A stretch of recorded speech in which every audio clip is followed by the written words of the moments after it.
ఈ చెడగొట్టుడు వానలు పాడైపోను ఈ చెడుపు వానలకు అగ్గితలుగా అయ్యో రామచంద్ర అన్నదాతల హరిషవ తీపిస్తున్నాయి ఇలా పాడైపోను కదా రైతులకైతే అల్ల పుణ్యకాలం అయిపోయింది వాళ్ళ బతుకు ఇక చూడరి పాపం ఎట్లా ఉందా అకాల వర్షము సకల పంటల వరదలో ముంచింది బురదలో ఉంచింది చేతికొచ్చిన పంట సేను గంగలో కలిసింది గత్తర లేపింది పెంచుకున్న ఆశలన్నీ పెంటగడ్డ పాలాయే పెంచుకున్న ఆశలన్నీ పెంటగడ్డ పాలాయే రైతన్న కన్నీళ్ళు ఏరులయ్యి పారే పాపం ఆరుగాలం చేసి వసవస అని చెమట తీసి ఎద్దోలే పుట్టెడు కష్టం చేసి లచ్చల పెట్టుబడి పెట్టి తీర నోటికాడికి వచ్చిన ధాన్యము చెడగొట్టుడు వానలకు తడిసి గుగ్గిళ్ళు అయ్యేసరికి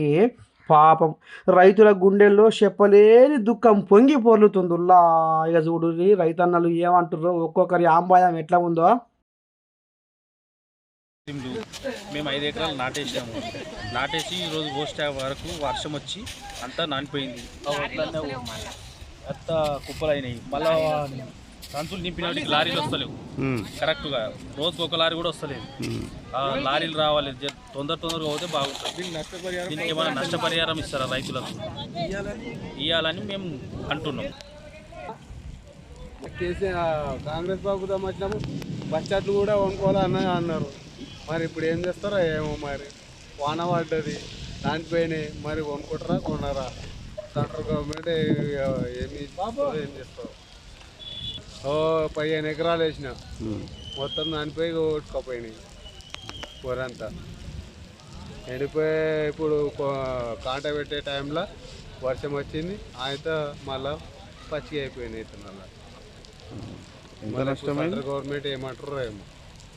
పచ్చళ్ళు వాన పడ్డ కానీ నడిచినా కానీ కొనుక్కోవాలని చెప్పారు అన్నమాట. అప్పుడు వయసు ఇది ఈ పార్టీ ఉన్నప్పుడు మన కేసీఆర్ ఓడిపోగానే ఇక తెలంగాణ వ్యాప్తంగా లీడర్లు అధికారులు ఎలక్షన్లలో బిజీగా ఉండి ఇక ఒడ్లు కొనుగోలు చేయక లారీల కొరత సాగుతోటి ఇగో ఈ రకంగా రైతుల ఉసురు పంచుకుంటున్నాడనుల్లా. సంగారెడ్డి జిల్లా జోగిపేట ఆందోళన శివార్లో ఒడ్డు దర్శి రైతన్నలు కంటికి పుట్టెడు ఏడుస్తుంటే ఇక అధికారులు లీడర్లు మాత్రము ఎలక్షన్ల ప్రచారాల పేరు మీద జోరుదారుగా తిరుగుతున్నారట బజార్లు బట్టి. మరి ఈ రైతన్నలు ఏమైపోవాలి అన్న రామచంద్ర అనే కాడికి వచ్చింది రైతన్న పరిస్థితి. ఏముందుల్లా చేతులార పెట్టిన పెట్టుబడి నిట్ట నిలువున గంగర కలిసినట్టే అయిందట వీళ్ళ కథ. ఇగో ఈ రకంగా ఉందుల్లా రైతన్నల గోస.